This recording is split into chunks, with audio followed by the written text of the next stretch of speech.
In this video, I'm going to discuss a few ways that you can deal with difficult clients.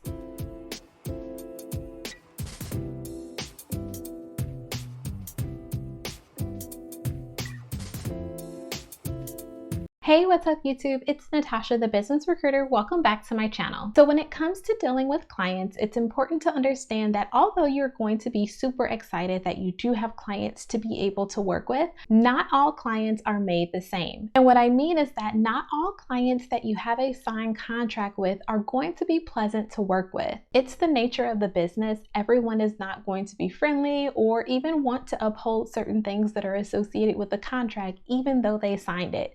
And it's important for you to understand how you can go about dealing with these situations when they do arise. So I want to go through a couple examples of actually how you can go about dealing with a variety of situations that may potentially come up when you're dealing with difficult clients. With number one being miscommunication. It's important to understand that you're not always going to be able to convey your message in the most concise or easy to understand manner, and vice versa can definitely be true for your client. When miscommunication happens, it's important that you actually focus on the root cause of it, really getting down to the nitty-gritty details on what caused the miscommunication between you and your client. Ultimately, this helps you to prevent the situation from happening in the future, as well as it also allows you and your client to go back to the drawing board and reset or reevaluate expectations in terms of how you go about working together.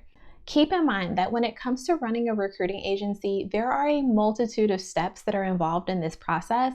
It doesn't just stop once you actually have a client signed in terms of having a contract in place. You actually have to get candidates through the interview. You have to coordinate in order to get those interviews scheduled. You have to follow up in order to see how those interviews went, as well as if there's assessments that are associated with the interview process, you need to ensure that the candidate is able to go through those as well. So with there being so many moving pieces, it's definitely possible for miscommunication to happen. The second scenario that may come up with dealing with a difficult client is having to hold firm on the contract that was signed and actually put in place.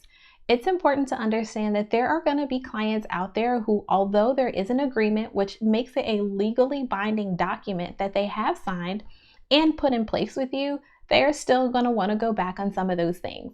Sometimes it's associated with the guarantee period. Other times it's associated with your placement fee or even your payment terms. This is why it's very important that you have a solid contract in place.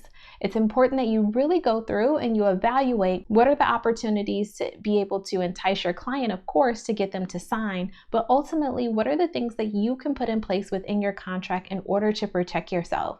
So let's say that you do have a client that doesn't pay within the payment terms. Having a clause within your contract that voids the guarantee period can be a way for you to be able to protect yourself in those scenarios. And while this may upset your client even further, it's important to understand that maybe that relationship was not meant to continue. If they don't have the decency or the respect to be able to pay you on time, is that really a client that you want to continue to build a long-term relationship with? Now, if you're enjoying this video so far, then I encourage you to go down below and hit that subscribe button as well as that bell so that you can get notified of all of my videos that drop weekly. Another situation that tends to pop up is actually receiving criticism from your client. And this is one where it can definitely be difficult, but it really depends on how you go about handling the situation. Meaning that there might be a little bit of truth associated with the criticism that they are providing you, as well as there might be some criticism that you want to provide to your client as well. Ultimately, what you have to keep in mind is that there is a constructive way in order to provide that feedback, and your client also has to keep that in mind. I encourage you to always be open when it comes to receiving criticism because it may be an opportunity for you to evaluate how your processes and systems are in place in terms of what your client is viewing or going through. Remember that your client is still considered to be the customer in this regard, so you want to make sure that you're doing everything in order to ensure that you're providing a positive customer experience. Now, ultimately, there's a multitude of reasons as to why you might be in a situation where you're dealing with a difficult client. It's important to understand that when those situations do come, stay calm, evaluate the situation to really understand what the root cause of the problem is, and then take the time to respond once you have a clear indication of what that root cause is. It's important to understand that you're operating a business, so ideally there shouldn't be any emotions associated with it. And I know that that can definitely be hard, especially in the beginning when there's so much on the line and so much at stake for you. But I promise you that being able to work through those situations in a professional manner is only going to help you in the long run in terms of not only that particular client relationship, but also client relationships that are to come. Well, I hope that you enjoyed this video. If you did, then be sure to give me a thumbs up.